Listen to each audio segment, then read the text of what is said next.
एक बार की बात है, अकबर का दरबार सजा हुआ था। सभी मंत्री, दरबारी और नवरत्न अपनी अपनी जगह पर बैठे थे। सम्राट अकबर उस दिन कुछ चिंतित दिखाई दे रहे थे। उन्होंने सबकी ओर देखा और बोले, मेरे प्रिय दरबारियों, आज मैं तुम सबके सामने एक कठिन प्रश्न रखता हूँ। जो इसका उत्तर देगा उसे मैं एक विशेष उपाधि और इनाम दूंगा। दरबारियों ने ध्यान से सुनना शुरू किया। अकबर बोले, मान लीजिए एक दिन अचानक ये घोषणा की जाए कि राज्य के सभी बुद्धिमान लोग मूर्ख हो गए हैं और मूर्ख लोग राजा बन गए हैं। ऐसे में राज्य का क्या होगा? कौन इसे संभालेगा? सब चुप हो गए। ये प्रश्न न केवल कठिन था, बल्कि उसमें व्यंग्य और यथार्थ का मिश्रण था। कई दरबारी बोले, जहाँपनाह, राज्य का नाश निश्चित है। मूर्ख लोग कैसे शासन कर पाएंगे?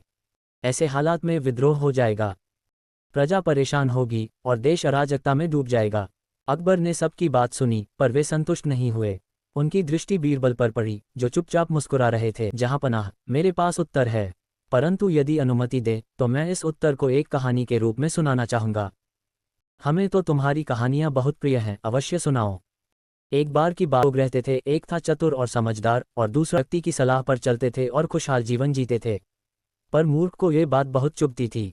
वह हमेशा सोचता था कि एक दिन वह गांव का मुखिया बनेगा। एक दिन वह मूर्ख किसी साधु के पास गया और उससे वरदान मांगा कि वह मुखिया बन जाए। साधु ने कहा, यदि तू मुखिया बनना चाहता है तो तू लोगों को भ्रम में डाल दे।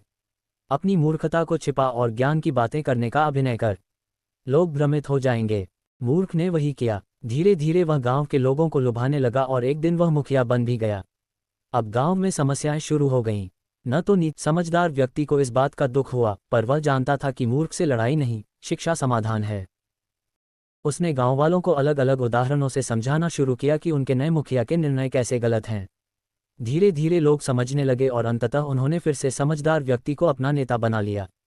जहाँपनाह, यदि राज्य के सारे बुद्धिमान लोग मूर्ख हो जाएं, तो कुछ समय के लिए अराजकता तो होगी ही, परंतु बुद्धि स्थायी गुण है और समय के साथ सत्य और समझदारी फिर से लौटती है।